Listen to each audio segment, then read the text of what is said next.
Welcome back to Eye on the Money, and today on the show we're discussing how to have a good relationship with money. And with me in studio is financial coach and author of Mastering Your Money, Chacha Nyaigoti.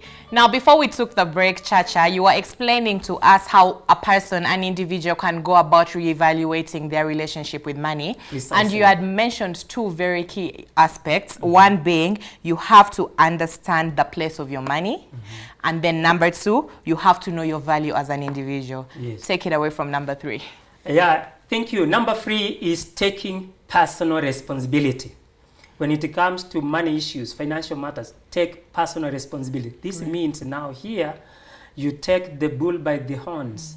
You stop the blame game. You know, many of us, the usual Kenyan way is that we blame our employer, we blame the government for being corrupt, we blame even our parents, we blame even our siblings because if you have been paying fees for them and you say that the reason why you have not personally invested or developed.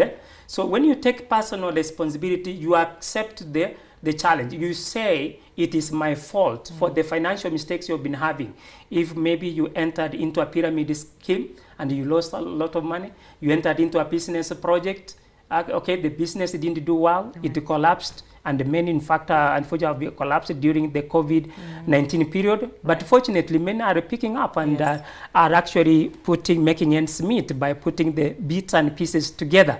So here you stop the blame game and take the personal responsibility. Here, when you have to accept those mistakes, accept your childhood upbringing, okay? You actually embrace whatever kind of knowledge and lessons, however bad or good they were, and then make adjustments in order to advance, in order to learn.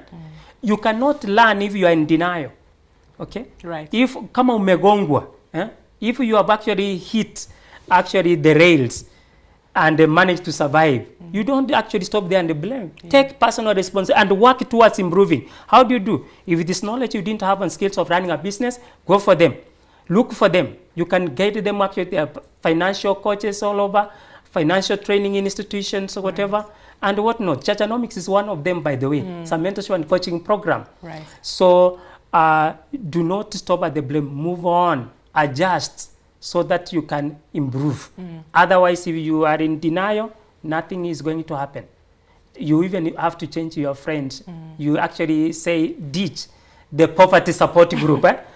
You know, we are the sum total of the 3 or 5 friends that we surround ourselves with. I fully agree with that. Yes. Yes. So with that said then, Chacha, why this big push for a good money relationship? I mean, you've touched on it, but what are the real consequences? Away from you just saying money will control you. Yes, or yes. You do, what are some of the real consequences of having a bad money relationship? Yes, one of the consequences is the trap and shame of debt.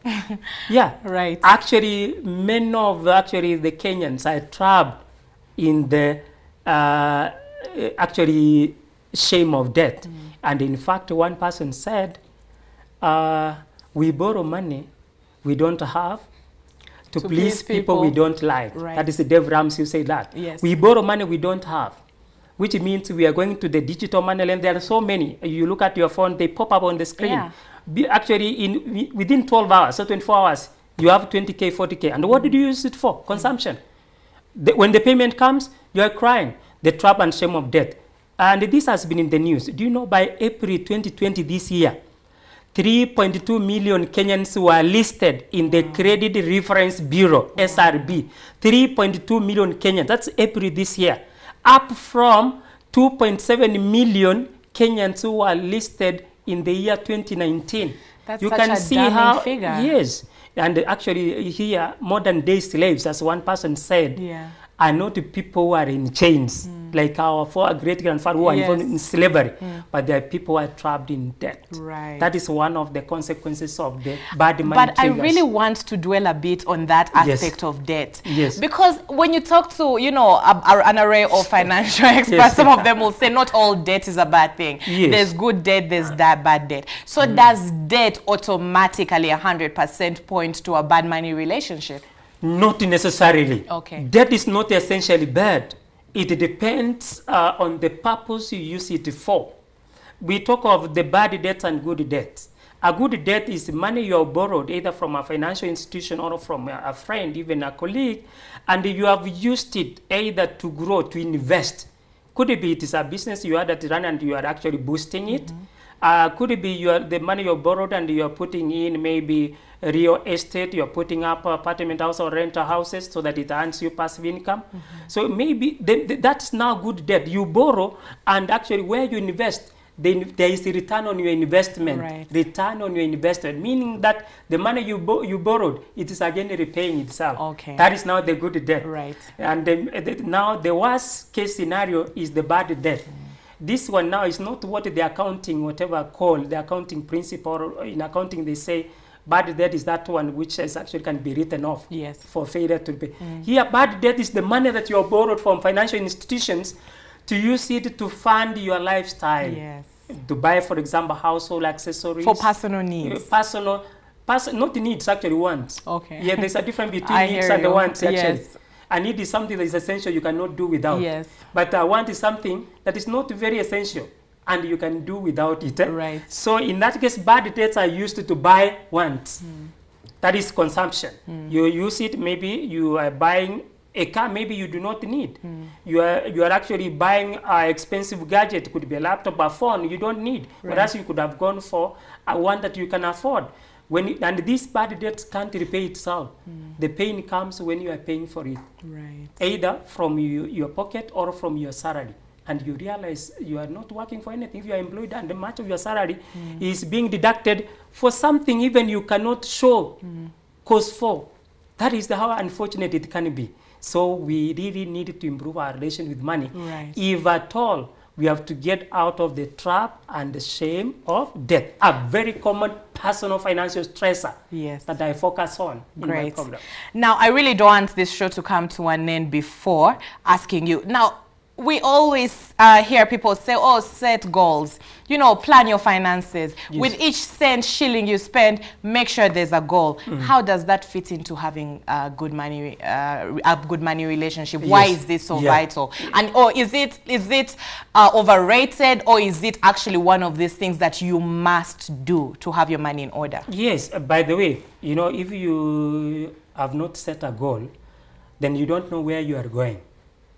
It means if you don't have a goal, any road that you follow will lead you there because you are not very sure even where you are going, your final destination. So a goal gives you the direction, just like a compass, a direction, a bearing. Yes. So that if you are spending, you are tracking your money with the intention of what?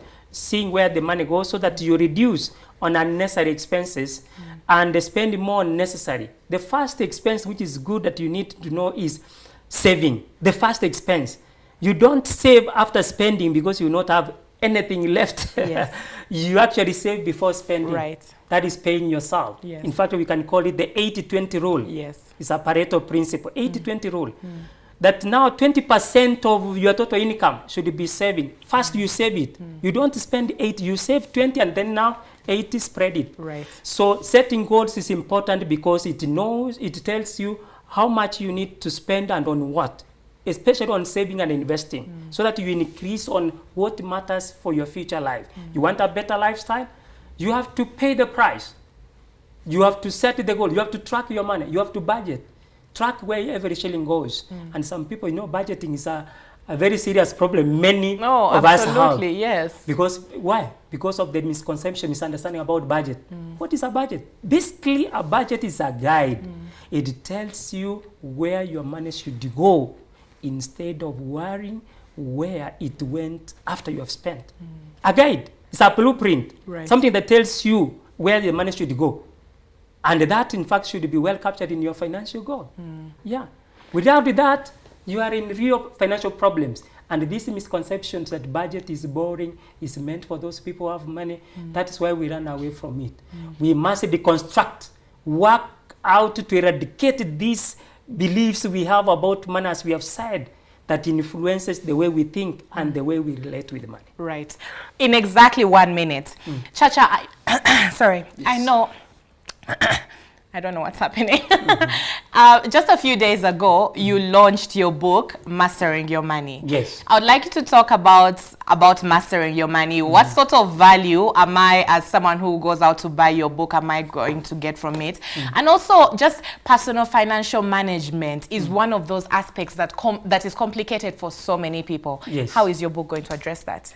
My book, actually, as you have rightly put, is known as Mastering Your Money, a practical guide in your journey to personal financial freedom.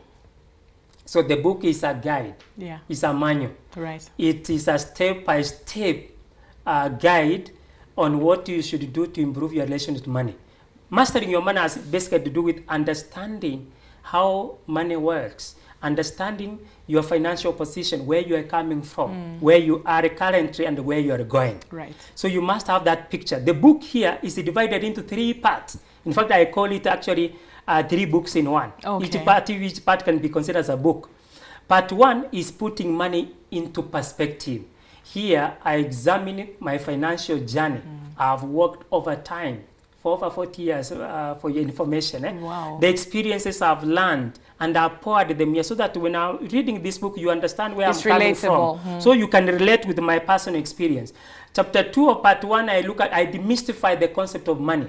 You know, money, because it's misunderstood because of the various misconceptions, misunderstanding of money, I look at the common myths we have upheld and learned over time, which have become actually truths. Therefore, I look at them and give the facts, the appropriate way in which you should look at money. So, and that leads to chapter 3, improving your relationship with money. That is in part 1. So it puts money into perspective. It gives you a background, a picture, an overview of what money is all about. And I, as a where I'm coming from. Part 2 examines the common personal financial problems we have. That is where the real problem is. Like now we have talked of the trouble and shame of debt, spending without a budget, misguided investments, fear to take risks. Having financial goals. Yeah, that one will come. That is not a problem. That is in part 3, by the way. And actually working without a definite purpose. Inability to cope with disasters like COVID-19. So this is the book of the moment, by the way. It has been battered during the COVID-19 period. So there is actually there chapter 9 of part 2, the last chapter in part 2, inability to cope with disasters. Here I give a recipe, set of instructions on how you can cope with disasters of any kind, COVID-19 being an example. So this is the book everyone needs. Part 3, we look at principles governing money, pillars of mastering your money. How do you master your money? 6 basic ways. 1, understanding your financial position, where you come from. For example, do you know how to calculate your net worth? Ingrid, do you know? No, we'll talk about You may have learned of this. Then setting financial goals, which you have talked about. Then we talk about embracing saving and investing culture. Then you actually protect your assets, protecting your assets. You can work so hard and the assets disappear in small. Then now the other one is acquiring personal financial education. This is the surest way of mastering your money and attaining personal financial freedom. Lastly, it is I give personal financial tips for various age groups, 20 to 30, 30 to 40, 40 to 50, 50 to 60, and above 60. So this is a book that addresses all age groups. Mastering your money. That is what it is all about. A practical guide. Every chapter ends with a mastering your money lesson and mastering your money exercise with the spaces where you feel the answers, whereby what you have learned and how you relate with your money. You feel there as per this, the chapter in question. Yes, that is how important this book is to you and everybody. I have no doubt in my mind, Chacha, and I'm really grateful you made the time to come and join us on the show. Our audience back home, I'm sure, is going to ask on how to get Mastering Your Money. So would you say we have it in stores? Maybe that's the only information you'd have to give us. Then we'll have to wrap up the show. So how can people acquire your book? This book, you can actually order it online. The online link is chachanomics. .muzizi.com. Chachanomics.muzizi. Muzizi is MZIZZI.com. Okay, that one you will have your book delivered at your doorstep. Still, you can go to my website, that is chachanomics.co.ke. Equally, you can actually pay. This book retails at 1,000 shillings. You can send that one to buy goods till number 986753. 986753, and the name Chachanomics Limited appears. Once you have done that, arrangements will be made to be dropped wherever you are. Thank you. Stay tuned to Chachanomics Money Talks. Thank you so much for joining us here today. It's been a great pleasure having you on board, also to just talk about that not usually discussed topic on having a good relationship with money. Unfortunately, that's all the time we had for the show today. However, do stick around because we have a lot more programming coming your way right here on Metropol TV. I'm Ingrid Nantege. Yep.